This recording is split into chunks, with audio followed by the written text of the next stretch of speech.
Jehovah Hosinu. இன்னைக்கு நம்ம யாரை பத்தி பார்க்க போறோம்னா சலோமிய பற்றி தான் பார்க்க போறோம். ஆண்டவராகிய இயேசுவுக்கு மிகவும் நெருக்கமான 3 சீடர்கள் பேதுரு, யாக்கோபு, யோவான் என்பவர்கள். இவர்களில் யாக்கோபு மற்றும் யோவானின் அன்பு தாய்தான் சலோமி. சலோமியின் கணவன் செபதேயு.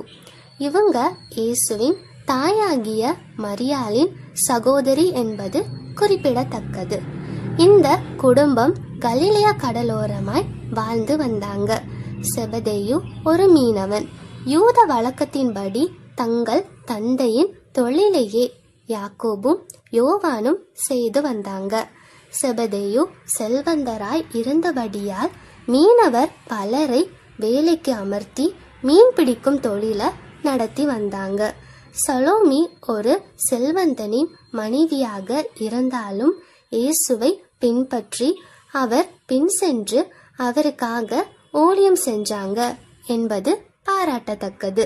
யாக்கோபும் யோவானும் கலிலேயா கடலில் தங்கள் படகில் வலைகளை பழுது பார்த்து கொண்டு இருக்கும்போது இயேசு அவங்கள என் பின்னே வாருங்கள், உங்களை மனுஷரை பிடிக்கிறவர்களாக்குவேன் என்று சொல்லி அழைச்சாங்க. இயேசுவின் அழைப்பு பெற்ற யாக்கோபும் யோவானும் தங்கள் செல்வத்தையும் செல்வாக்கையும் எண்ணாது சற்றும் தயக்கமின்றி தங்கள் தந்தையை வேலையாட்களுடன் விட்டுவிட்டு உடனே இயேசுவின் பின் சென்றாங்க. இதனால் செபதேயு தன் 2 வாலிப குமாரரின் உதவிய இழந்து தனிமையாக வேலை செய்ய வேண்டியதா இருந்துச்சு. செபதேயுவின் மனைவி சலோமி தன் பிள்ளைகளை தேவ பக்தியில் வளர்த்திருந்ததனால தான் அவர்கள் இயேசுவின் அழைப்புக்கு உடனே கீழ்ப்படிய முடிந்தது.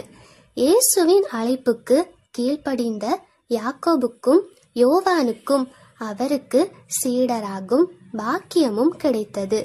இயேசு இவர்களுக்கு இடிமுழக்க மக்கள் என்று பெயரிட்டாங்க. இயேசு எருசலேமுக்கு போகும்போது தனது 12 சீடர்களையும் அழைத்து தனது பாடு, மரணம், உயிர்த்தெழுதல் ஆகியவற்றை குறித்து சொன்னாங்க. அந்த வேளையில் சலோமி தன் 2 குமாரரோடும் இயேசுவிடம் வந்து பணிந்து தேவனுடைய ராஜ்யத்தில் தன் குமாரரில் ஒருவன் அவரது வலது பாரிசத்திலும் ஒருவன் அவரது இடது பாரிசத்திலும் உட்கார்ந்திருக்க அருள் செய்யும்படி வேண்டி கொண்டாங்க. இயேசு உடனே அவங்களுக்கு மறுப்பு கூறவில்லை. அவங்களுடைய அறியாமைய உணர்ந்தாங்க. அதனால் அவங்க எதிர்பாராத விதத்தில் அவங்களுக்கு பதில் கூறினாங்க.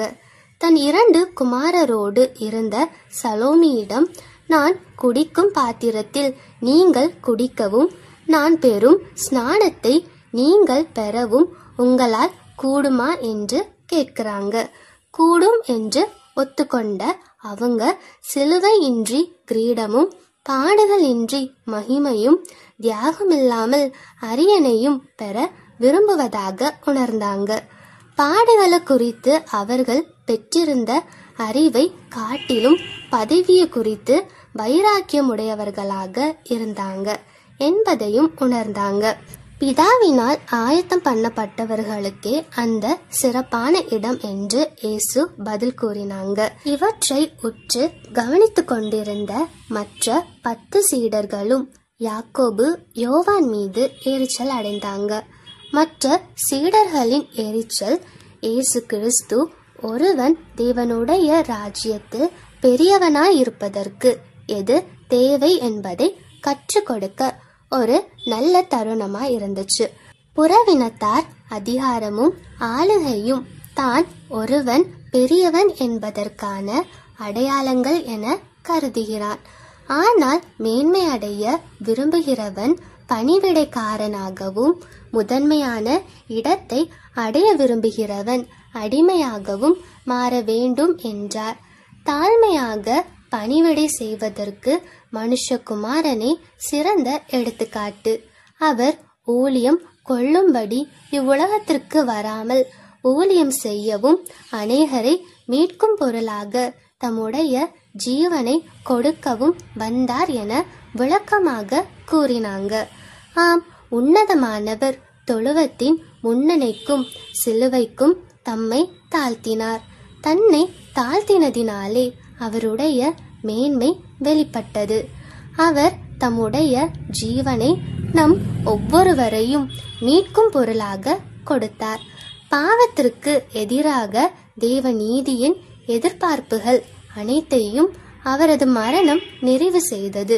இவ்வுலகத்தில் அனைத்து மக்களின் பாவங்களையும் பரிகரிக்க அவருடைய சிலுவை மரணம் போதுமானதாகவும் அவரை சொந்த இரட்சகராக ஏற்றுக்கொள்வோருக்கு மட்டுமே இந்த ஆசீர்வாதம் என விளக்கி கூறினார்.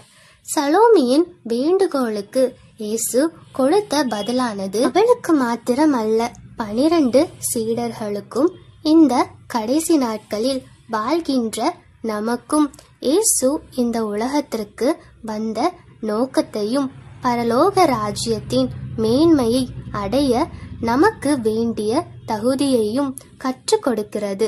மனுஷகுமாரன் ஊழியம் கொல்லும்படி வராமல் ஊழியம் செய்யவும் அநேகரை மீட்கும் பொருளாக தம்முடைய ஜீவனை கொடுக்கவும் வந்தார் என்பதை நமக்கு மறுபடியும் நினைப்பூட்டி செயல்பட ஏவுகிறது.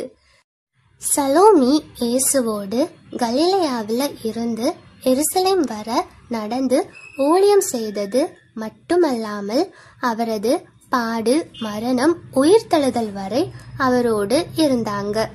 இவங்க இயேசுவின் சிலுவையின் அடியில இருந்ததை மத்தேயு 27:55 மற்றும் மார்க்கு 15:40-41 வசனங்கள், லூக்கா 23:49 ஆகிய வசனங்கள் கூறுகிறது.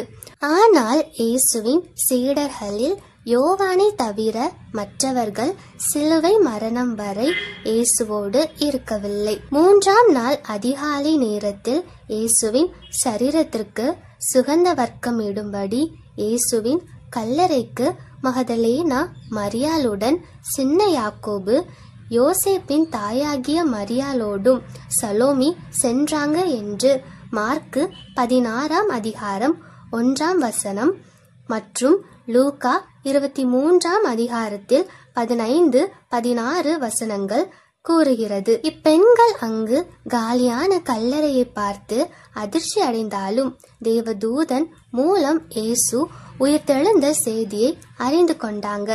அதிகாலை நேரம் என்பதையும் பொருட்படுத்தாமல் உடனே ஓடி சீடர்களுக்கும் மற்றவர்களுக்கும் இயேசு உயிர்த்தெழுந்த செய்தியை அறிவிச்சாங்க. இந்த காரியங்கள் யாவும் சலோமிக்கு ஆண்டவர் மீதிருந்த அன்பையும் விசுவாசத்தையும் காட்டுகிறது.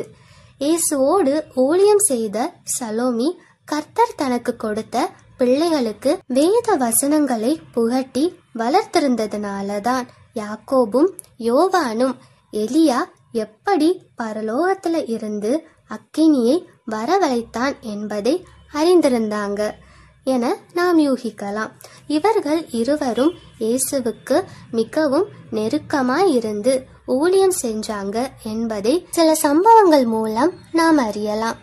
இவர்கள் யவீருவின் மகள இயேசு உயிரோடு எழுப்பின நேரத்திலும், மலையின் மேல் அவர் மறுரூபம் அடைந்த போதும், பேதுருவின் மாமியை குணமாக்கின போதும், தேவாலயத்தின் அழிவை முன்னறிவித்த சமயத்திலும், கெத்சமனே தோட்டத்தில் வியாகுலமடைந்த வேளையிலும் இயேசுவுடன் இருந்தார்கள்.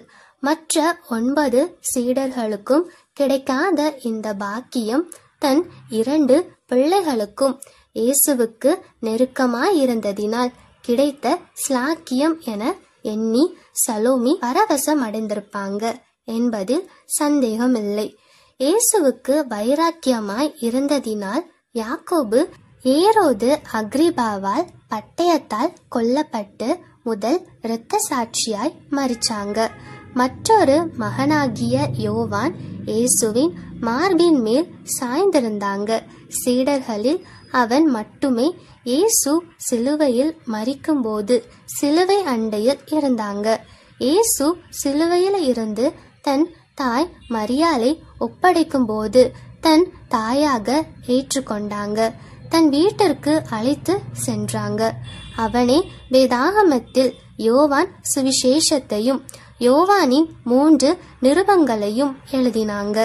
நிருபங்களில் தேவனுடைய அன்பை குறித்து அற்புதமான விளக்கங்களை கொடுத்திருந்தாங்க. இயேசுவிற்கு அன்பாயிருந்த சீஷன் என்ற பெயர் பெற்றாங்க. இயேசு பரத்திற்கு ஏறின பின் சுவிசேஷத்தை தைரியமாய் கூறினாங்க. பேதுருவுடன் சேர்ந்து பிறவி சப்பானியை இயேசுவின் நாமத்தினாலே நீ எழுந்து நட என்று சொல்லி நடக்க வைத்தாங்க. பேதுருவுடன் சேர்ந்து சமாரியாவிலும் ஊழியம் செஞ்சாங்க. பிற்காலங்களில் எபேசுவுக்கு போய் அங்கே சபை தலைவனாய் இருந்தாங்க. அங்க ரோமராயன் இவரை கொன்று போடும்படி கொதிக்கிற எண்ணெயில் அமிழ்த்தும்படி செய்தபோது அற்புதமாய் ஆண்டவரால் காக்கப்பட்டாங்க. ஆகவே ரோம அரசன் யோவானை பத்மோ தீவிற்கு அனுப்பினாங்க. அங்கே ஆண்டவர் இயேசு தந்த தரிசனங்களை எழுதினாங்க.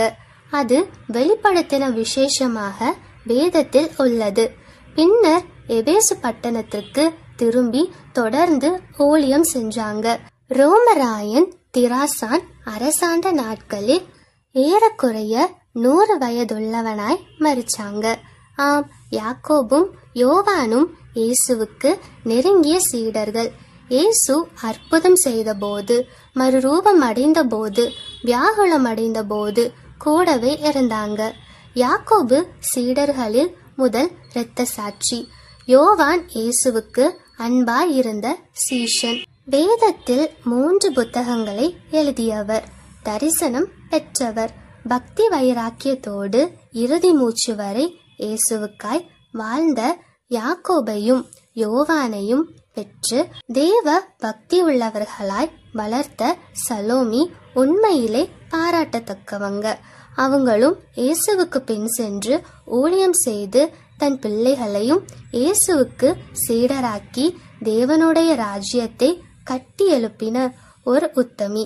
நாமும் கூட நம்முடைய குடும்பங்களையும் தேவன் அருளிய தாளந்துகளையும் திறமைகளையும் பயன்படுத்தி இறைப்பணியில் ஈடுபடுவோம்.